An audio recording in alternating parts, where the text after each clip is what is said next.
High বন্ধুরা, সবাই কেমন আছো? আজ আবার একটা নতুন ভিডিও নিয়ে তোমাদের সঙ্গে শেয়ার করতে এলাম। আজ বাড়ির সকলে মিলে সকাল সকাল ঘুম থেকে উঠে গঙ্গা স্নান করতে মগরা ত্রিবেণী গঙ্গা নদে স্নান করতে গেলাম। গঙ্গার ঘাটে ঢোকার আগে খুব সুন্দর শিবলিঙ্গের মন্দির পরস্পর দেখতে পাবেন। এবার আমরা ধীরে ধীরে গঙ্গা নদের কাছে গিয়ে পৌঁছালাম। এরপর আমরা এক এক করে সবাই মিলে গঙ্গা স্নান করিলাম।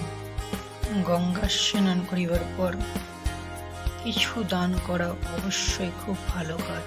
তার জন্য গঙ্গার ঘাটে সবাই বসে আছেন। কিছু বৃদ্ধ বয়স্ক মহিলারা তাদেরকে যে যেরকম সামর্থ্য দান বাবদ কিছু দিচ্ছে। তারপর গঙ্গার ঘাটে সুন্দর সুন্দর বাবা জগন্নাথ দেব, মহাদেব আরও অন্যান্য দেবদেবীর মূর্তি আছে। সেখানে পুরোহিত আছে। তো যার যেরকম সামর্থ্য সে সেরকম পুজো দিচ্ছে গঙ্গার ঘাটে মন্দিরে। সকাল সকাল গঙ্গা স্নান করার পর চারদিকের পরিবেশটা অনুভব করাটা খুব সুন্দর একটা মুহূর্ত। তারপর তো সকালবেলা দান করা খুবই একটা পুণ্যের কাজ বলে মনে করা হয়। এবার আপনারা দেখুন চারদিকে কত সুন্দর একটা সুস্থ পরিবেশ তৈরি করা হয়েছে।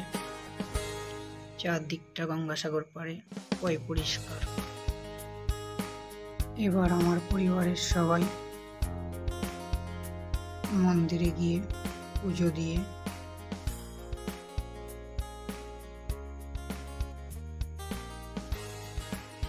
বেরিয়ে আসছে এক এক করে। আমাদের গঙ্গা স্নান কমপ্লিট হয়ে গেছে। আমরা এবার বাইরের দিকে বেরোবার চেষ্টা করছি। দূর থেকে গঙ্গা নদটা খুব সুন্দর দেখতে লাগছে।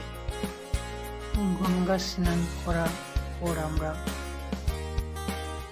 গঙ্গা নদে যে মহাশ্মশান, সেখানে আমরা এক এক করে এগোতে থাকলাম। তো আমি প্রথমে শুরু করেই ফেলেছিলাম হরে কৃষ্ণ। সঙ্গে সঙ্গে আমার যে ভাগ্নে নিজের গেছিল সেও শুরু করে দিল গঙ্গা ঘাটে যাওয়ার সময় হরে কৃষ্ণ গাওয়া। এবার চারদিকটা খুব সুন্দরভাবে ঘুরে দেখলাম। কিন্তু আমরা যেদিন গঙ্গা ঘাটে গঙ্গা স্নান করতে গেছিলাম সেদিন কোনো রকম কোনো মরা পোড়া দেখতে পাইনি। এরপর আমরা গঙ্গা ঘাট থেকে বেরিয়ে মহাশ্মশান কমপ্লিট করে বেরিয়ে পড়লাম। কেমন লাগলো ভিডিওটা আপনারা সবাই জানাবেন।